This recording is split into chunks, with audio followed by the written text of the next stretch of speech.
that's right. Yeah. I He mean, was always he's very reluctant. yeah, he was always a private person. He still is a private person Mm. today. He doesn't go on Mm. TV shows and stuff like that. I think he's had what 3 interviews. Mm. I, Mm. I think He it's just did been one recently. yeah, Cool Bell. you know, he's very Otherwise, he's just a geeky scientist working on his science projects. yeah. I mean, um, I think the thing that really stood out to me about him the most was when he started talking about how he thought that his wife was going to leave him. Or no, he was freaking out because they were following him around and he thought they were going to kill him. And what it was is they were listening in on his phone calls while he was working at Area 51 and realized that his wife was cheating on him. So they turned Hmm. around and started following him because it was considered a security risk and they didn't want him freaking out and killing his wife or somebody. So they were following him around, and Lazar thought he was going to freaking get killed because he noticed they were following him.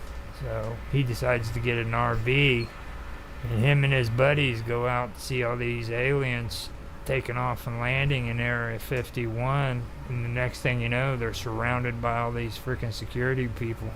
You know, it's just Mm. it's a completely amazing story.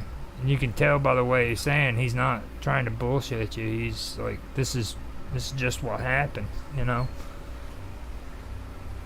So Hold what up. you can see on my screen now is the remote viewing data of the Dulce fight.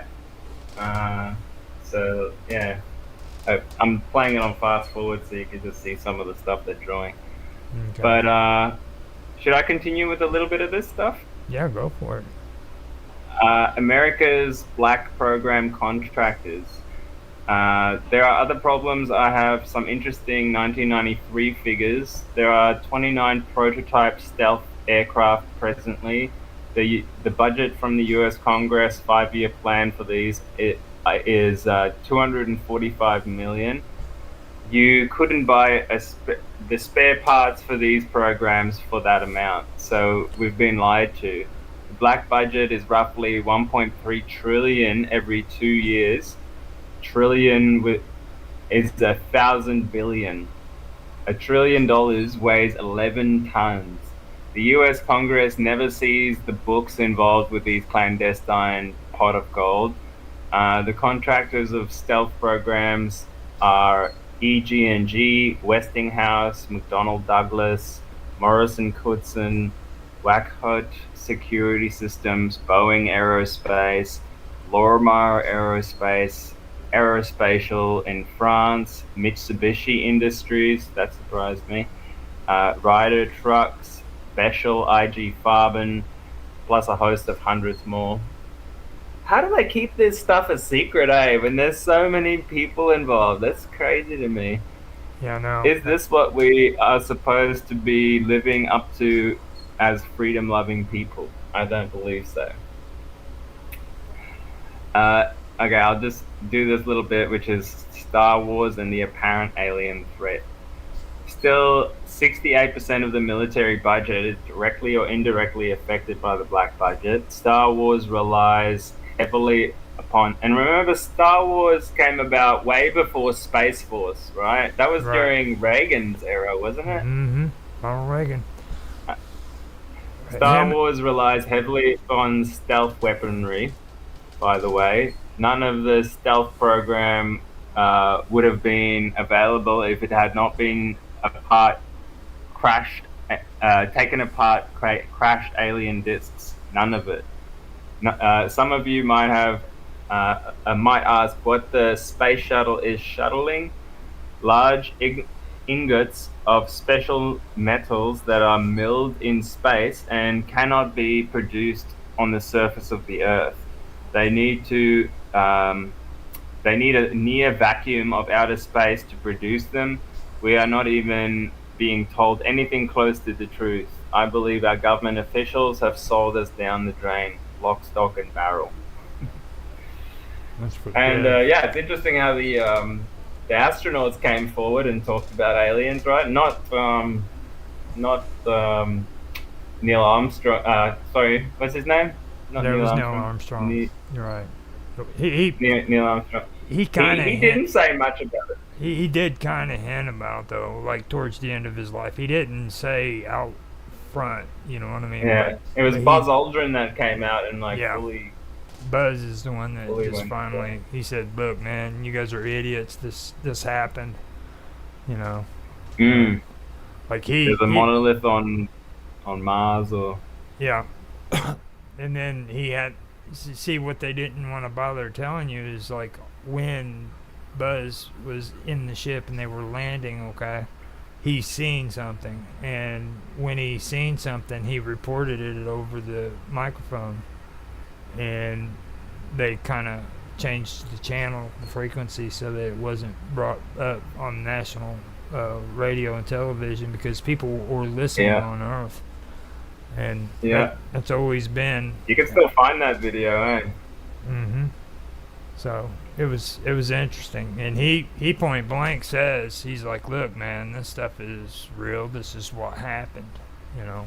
So he did it quite a few times actually.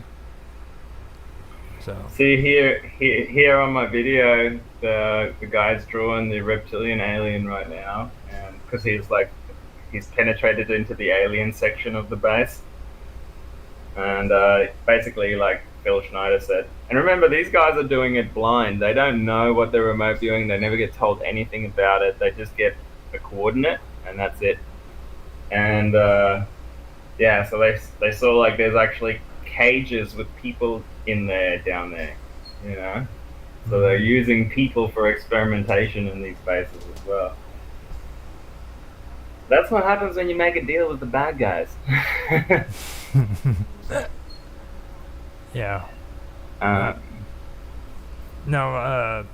When it comes to Phil, the thing that really sticks out to me about all this is like he was talking about getting into the gunfire, and now I believe it was the gunfire where he lost his fingers, right?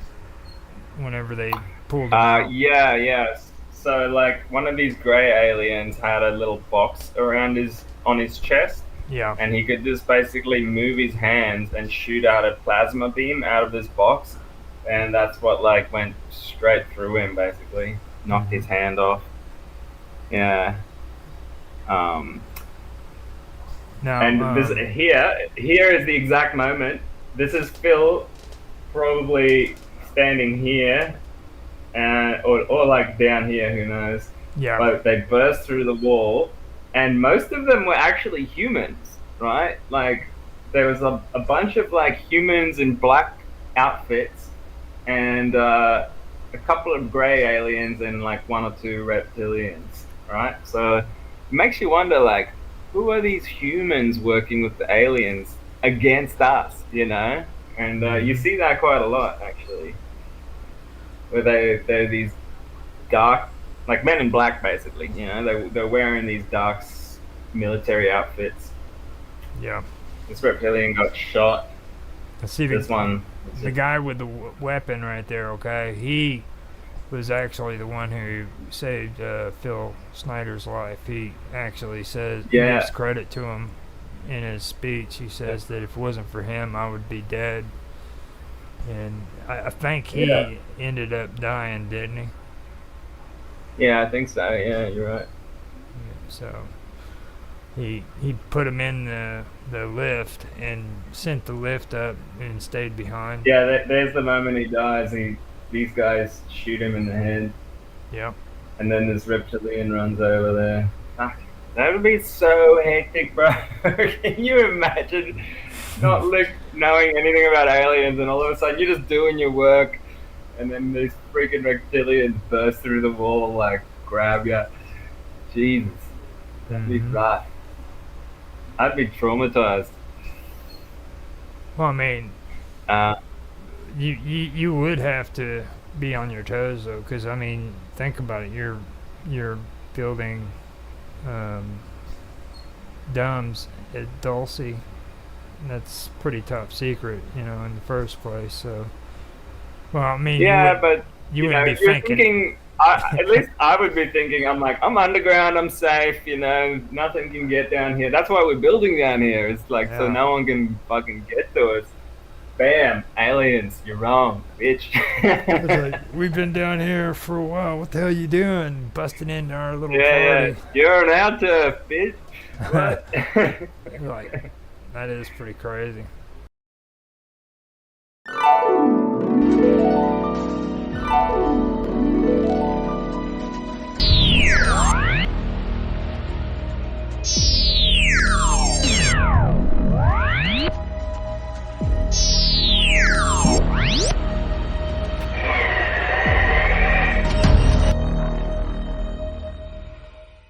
Crack cocaine hit so hard that I was living in Florida and they made a news broadcast about it, where people were like talking that this is a new drug that's hit the freaking United States shores, and it became a big problem like within the first 4 or 5 years because it flooded the United States. Like cocaine at one time was the rich man's drug.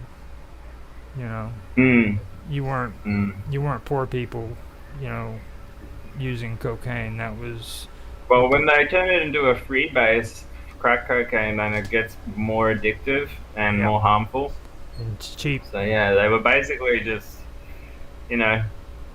creating violence and problems in these black communities, and also in South America, mind you, like where they went and got the stuff. Mm-hmm.